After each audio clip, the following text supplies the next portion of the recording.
오늘 말씀에 보면 바울은 자신을 예수 그리스도의 종이다라고 말합니다. 1절 말씀을 보시면 예수 그리스도의 종 바울은이라고 말합니다. 여러분 종이란 어떤 자입니까? 종이란 주인을 섬기는 자를 말합니다. 그래서 바울이 자신을 예수 그리스도의 종이다라고 말하는 것은 자신은 예수 그리스도를 주인으로 섬기는 자다 그런 말이죠. 여러분 사람은 죄의 종과 그리스도의 종으로 나뉩니다. 죄의 종은 죄를 주인으로 섬기는 자입니다. 그리스도의 종은 그리스도를 주인으로 섬기는 자입니다. 우리는 그리스도의 종이 되어야 합니다. 죄의 종이 되어서는 안 되죠. 근데 여러분 내가 죄의 종인지 그리스도의 종인지를 어떻게 알 수 있습니까? 어떻게 해야 내가 죄의 종인지 그리스도의 종인지 알 수 있습니까? 그것은 내가 무엇에 반응하는지를 보면 압니다. 죄에 대해서 반응하고 죄를 기뻐하면 그는 죄의 종입니다. 그러나 그리스도에게 반응하고 그리스도를 기뻐하면 그는 그리스도의 종인 거죠. 여러분 내가 죄의 종으로 살든지 그리스도의 종으로 살든지 선택은 내가 하는 겁니다. 그런데 선택은 내가 하지만 그 선택에 대한 결과도 내가 감당해야 되는 거죠. 죄의 종으로 사는 자는 그 결과는 사망입니다. 그러나 그리스도의 종으로 사는 자는 그 결과는 생명이지요. 여러분 우리는 그리스도의 종으로 살아서 생명을 얻어야 될 줄로 믿습니다. 여러분 이 당시에 사도 바울 당시에는 종이 되는 것을 매우 부끄럽게 생각했습니다. 그런데 사도 바울은 자신은 그리스도의 종이 되는 것을 자랑스럽게 여깁니다. 오늘 로마서 첫 부분에 사도 바울이 자신은 그리스도의 종이다라고 먼저 고백하면서 로마서를 기록합니다. 왜 그렇습니까? 자신이 그리스도의 종이 된 것을 너무나 자랑스럽게 여기기 때문에 사람들한테 자랑하는 거죠. 사도 바울은 왜 자신이 그리스도의 종이 되는 것을 자랑스러워했을까요? 그것은 그리스도가 자랑스러운 분이기 때문에 그렇습니다. 그 그리스도가 어떤 분입니까? 사도 바울은 예수 믿는 자를 핍박하는 악한 자였습니다. 스데반이 순교할 때 그것에 동참했고 그것을 당연하게 여긴 악한 자였습니다. 그는 심판받아 마땅한 자였습니다. 그런데 그런 사도 바울을 그리스도께서 다메섹에서 구원해 주셨습니다. 예수님이 아니었다면 사도 바울은 구원을 받지 못했습니다. 그런데 심판받아 마땅한 자신을 예수님이 구원해 주셨습니다. 그 예수님이 자신에게 얼마나 감사하고 얼마나 자랑스럽겠습니까? 자신을 구원해 주신 예수님 너무나 자랑스럽고 그 예수님의 종이 된다는 것이 너무나 자랑스러운 거죠. 그래서 사도 바울은 자신이 그리스도의 종이 되는 것을 자랑스러워했습니다. 그리고 사도 바울은 그 예수 그리스도를 위해서 일생을 살았습니다. 기쁨으로 그 그리스도를 섬겼지요. 의무감으로 하지 않았습니다. 기쁨과 감사함으로 했습니다. 여러분 우리는 어떻습니까? 우리는 죄의 종으로 살고 있습니까? 아니면 그리스도의 종으로 살고 있습니까? 그리스도의 종된 것을 자랑스러워하고 있습니까? 아니면 부끄러워하고 있습니까? 여러분 우리는 그리스도의 종으로 살아야 합니다. 그리고 내가 그리스도의 종이 된 것을 자랑스럽고 기쁘게 여겨야 하고 그리스도를 위해서 그리스도를 섬기는 우리가 되어야 될 줄로 믿습니다.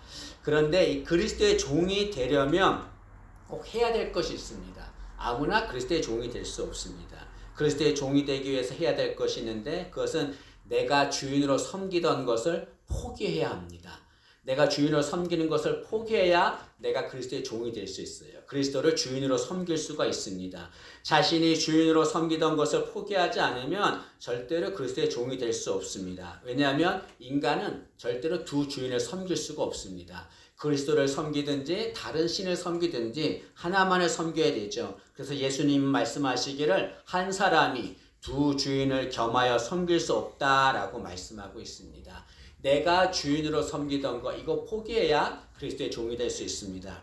예수님께서 제자들을 부르셨어요. 제자들을 부르실 때 예수님께서 꼭 하신 말씀이 있습니다. 너는 나를 따르라라고 말씀하시기 전에 너 있는 것을 다 버리고 나를 따르라라고 말했습니다. 베드로에게 나를 따르라 말씀하시면서 그 어부와 그 배와 그 그물을 다 버리고 따르라고 했습니다. 가족도 버리라고 했습니다. 주님께서 모든 것을 버리고 나를 따르라고 말씀하신 이유가 무엇입니까? 나를 따르려면 주님을 섬기려면 자신이 주인으로 섬기던 것을 포기해야 된다는 것을 말씀하고 있는 거죠. 여러분 우리는 주인으로 섬기는 것들이 있습니다. 근데 이걸 포기할 수가 없어요. 너무나 아깝습니다. 이거 포기하면 죽을 것 같아요. 그러나 그거 포기해야 그리스도의 종이 될 수 있고 그런 자가 생명을 얻게 되는 거죠. 여러분, 우리 정말 온 마음을 다해서 그리스도의 종이 되기를 원합니다. 온전히 주님을 섬기는 그리스도의 종이 되기를, 그리스도를 우리의 주인으로 섬기기를 진심으로 소망합니다. 근데 사도 바울은 자신을 그리스도의 종이라고 말하면서 그러나 자신은 그리스도의 종이지만 사도로 부르심을 받은 종이다라고 말합니다. 우리 1절을 다시 보시면 예수 그리스도의 종 바울은 사도로 부르심을 받아라고 말합니다. 사도 바울은 나는 그리스도의 종이다. 그러나 그냥 그리스도의 종이 아니라 사도로 부르심을 받은 종이다라고 말합니다. 그러면 사도란 무슨 말입니까? 사도란 보냄을 받은 자, 그런 뜻입니다. 이것은 특별한 임무를 받고서 파견된 일종의 대사와 같은 거죠. 전권 대사라고 할 수 있습니다. 때문에 여러분, 사도가 된다는 거, 하나님의 주님의 사도가 된다는 것, 특별한 임무를 받고 파견된 사도가 된다는 것은 굉장히 영광스러운 일입니다. 여러분, 우리는 그리스도의 사도가 되어야 합니다. 그런데 여러분, 사도는 누가 될 수 있습니까? 어떤 자가 사도가 될 수 있습니까? 여러분, 능력이 많고 잘난 자, 그런 자가 사도가 될 수 있을까요? 여러분, 사도가 되려면 어떻게 되냐면 자신의 연약함을 인정해야 합니다. 여러분, 능력이 많다고 사도가 되는 건 절대로 아닙니다. 자신의 연약함을 인정하는 자가 사도가 되어야 합니다. 여러분, 바울에게는 이름이 두 개가 있었습니다. 하나는 사울이고 또 하나는 바울입니다. 그래서 성경의 사도행전 초반에 보면 사울로 이름이 나옵니다. 그런데 오늘 본문에서는 바울은 자신을 바울로 소개합니다. 이 바울의 이름의 뜻이 무엇이냐면 작은 자라고 하는 뜻입니다. 이것은 연약한 자라는 것을 말하는 거죠. 그럼 사도 바울은 어떤 자입니까? 그런 가말리엘이라고 하는 사람의 문화생이었습니다. 굉장한 지식을 가진 자였습니다. 로마 시민권이 있는 자였습니다. 그 당시에 굉장히 능력이 있는 자였습니다. 그러나 그렇게 능력이 있을 때 주님은 그 바울을 사도로 부르시지 않았습니다. 그러나 다메섹에서 주님을 만난 후에 자신의 연약함을 알게 되었습니다. 바울이 자신의 연약함을 인정하자 주님께서 그때 바울을 사도로 부르신 거죠. 여러분, 바울이 자신의 연약함을 인정할 때 주님이 그를 사도로 부르신 것입니다. 마찬가지입니다. 주님은 누구를 부르십니까? 주님은 잘났고 능력 있고 내가 뭐든지 할 수 있다라고 교만한 자, 그런 자 절대로 부르지 않습니다. 주님은 자신이 연약한 자라는 것을 인정하는 자, 주님 아니면 살아갈 수 없습니다. 주의 은혜 아니면 살아갈 수 없습니다. 자신의 연약함을 인정하고 주님께 나오는 자, 주님은 그런 자를 부르시는 거죠. 여러분, 우리 모두가 다 나의 연약함을 인정하고 주의 부르심을 받기를 진심으로 소망합니다. 여러분, 세상은 보기에 연약한 자, 그런 자들은 쓸모없다고 생각합니다. 그래서 무시합니다. 그들과 함께 하려고 하지 않습니다. 그리고 또 자신이 연약하다고 생각한 자도 스스로 열등감을 갖고 사는 자들도 있습니다. 그럴 필요 전혀 없습니다. 왜 그렇습니까? 주님은 그런 자를 찾아오시기 때문에 그렇습니다. 주님은 그런 자를 찾아오시고 그런 자를 부르십니다. 때문에 내가 연약하고 남보다 부족한 것이 많다고 하더라도 절대로 부끄러울 필요 없습니다. 열등감 가질 필요 없습니다. 주님께서 그런 자를 찾아오시는 거죠. 나의 연약한 모습, 나의 약한 모습, 이 모습 그대로 주님께 나오면 됩니다. 그 주님께서 우리를 부르신 은혜가 임하기를 진심으로 소망합니다. 주님은 바울을 사도로 부르셨습니다. 그런데 주님께서 바울을 사도로 부르신 이유가 있습니다. 왜 바울을 사도로 부르셨을까요? 그것은 복음을 위하여 사도로 부르셨다라고 말합니다. 우리 1절 이어서 보시면 하나님이 복음을 위하여 택정함을 입었으니, 하나님께서 주님께서 바울을 사도로 부르셨습니다. 사도로 부르신 이유가 복음을 위해서 부르셨다라고 말씀합니다. 여기 복음을 위해서 부르셨다라고 하는 것은 주님을 위해서 살라고 부르셨다는 것을 말합니다. 그럼 복음은 주님을 말합니다. 사도 바울은 복음은 그의 아들에 관한 것이다 라고 말합니다. 우리 2절 말씀 보시면 이 복음은 하나님이 선지자들을 통하여 그의 아들에 관하여 성경에 미리 약속하신 것이라. 복음이 무엇이냐면 그 아들에 관한 것이라고 말했습니다. 그 아들이 누구냐? 4절 끝에 보시면 곧 우리 주 예수 그리스도시니라 라고 말씀하고 있습니다. 이 말은 복음은 주님이라는 것을 말하는 거죠. 그래서 복음을 위하여 부르셨다라고 하는 것은 주님을 위해 살라고 부르셨다는 것을 말씀합니다. 여러분, 이 사도 바울 당시에 주님을 위해서 산다는 것은 쉬운 일이 아닙니다. 왜냐하면 이 당시에는 로마 황제만을 위해서 살아야 했기 때문에 그렇습니다. 로마 황제만을 숭배하고 로마 황제만을 위해서 살아야 합니다. 로마 황제를 위해서 살면 그의 삶은 보장된 삶이었습니다. 그러나 로마 황제를 위해 사는 것을 거부하고 다른 것을 위해 살면 그는 불이익을 당했습니다. 재산이 몰수되고 쫓겨나는 어려움을 당했습니다. 감옥에 갇히기도 했습니다. 이런 상황에서 사도 바울은 자신을 사도로 부르신 그 주님, 그 주님을 위해서 산다라고 고백하고 있습니다. 여러분, 우리도 주님께 부르심을 받은 자들입니다. 6절 말씀을 한번 보시죠. 읽지 않았지만 6절 보시면 너희도 그들 중에서 예수 그리스도의 것으로 부르심을 받은 자니라 라고 말합니다. 우리도 바울처럼 부르심을 받은 자들입니다. 때문에 우리도 바울처럼 주님을 위해서 사는 자가 되어야 합니다. 세상에 많은 사람들은 황제를 숭배하며 살아갑니다. 황제를 위해서 살아갑니다. 물질의 황제, 권력의 황제, 이런 황제를 숭배하며 살아갑니다. 그러나 우리는 주님을 위해서 사는 자가 되어야 합니다. 그 주님을 위해서 사는 우리 모두가 되기를 진심으로 소망합니다. 사도 바울은 자신을 사도로 부르신 그 주님을 위해서 산다라고 고백합니다. 그러면 왜 주님을 위해서 살아야 합니까? 주님이 어떤 분이기에 그 주님을 위해서 살아야 됩니까? 오늘 본문은 그 주님에 대해서 말씀합니다. 첫째로 주님은 우리의 메시아, 구원자가 되시기 때문에 주님을 위해서 살아야 합니다. 오늘 3절 말씀을 보시면 그의 아들에 관하여 말하면 예수님이죠. 육신으로는 다윗의 혈통에서 나셨고 사도 바울은 그 예수님이 육신으로는 다윗의 혈통으로 나셨다라고 말합니다. 여기 육신으로 나셨다라고 하는 것은 예수님은 참 인간으로 오셨다는 것을 말합니다.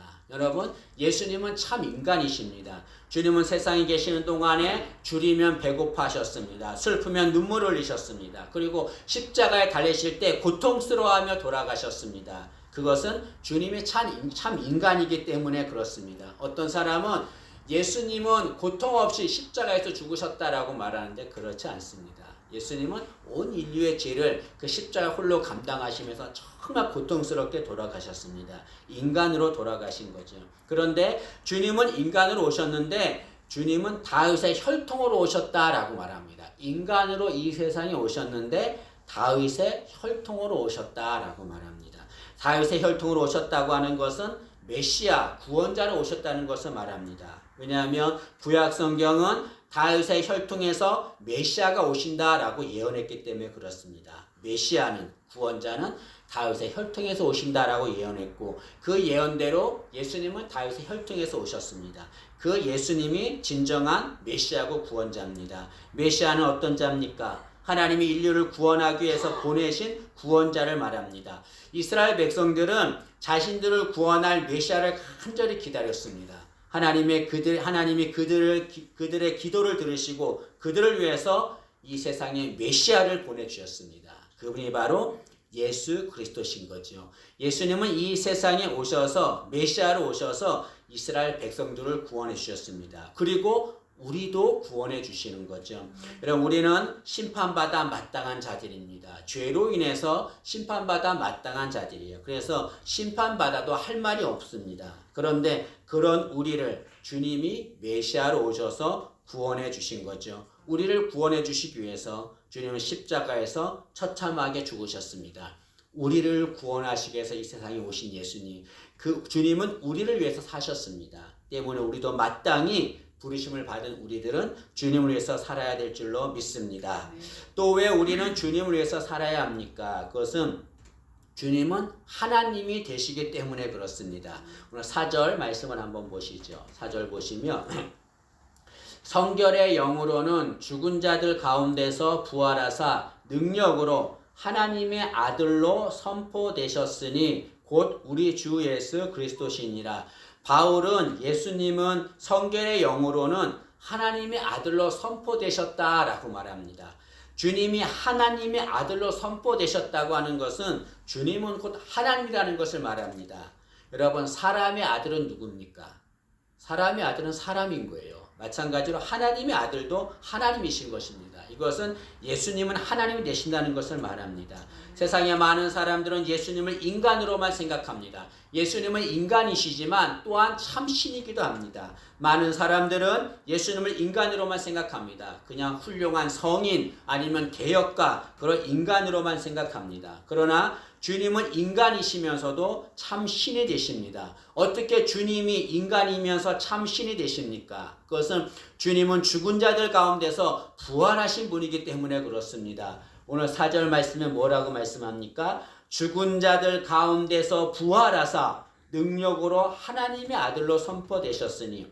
여러분, 모든 인간은 다 죽습니다. 아무리 재산이 많아도 아무리 건강해도 가진 것이 많아도 능력이 많아도 어떠한 권력자라 할지라도 죽음을 피해갈 수 없습니다. 모든 인간은 다 죽음으로 끝납니다. 절대로 죽음 후에 다시 살아난 자는 한 명도 없습니다. 그런데 주님은 그렇지 않습니다. 주님은 죽으셨어요. 분명히 죽으시고 3일 만에 다시 살아나셨습니다. 이것은 하나님은 인간이라는 것을 말씀하는 거죠.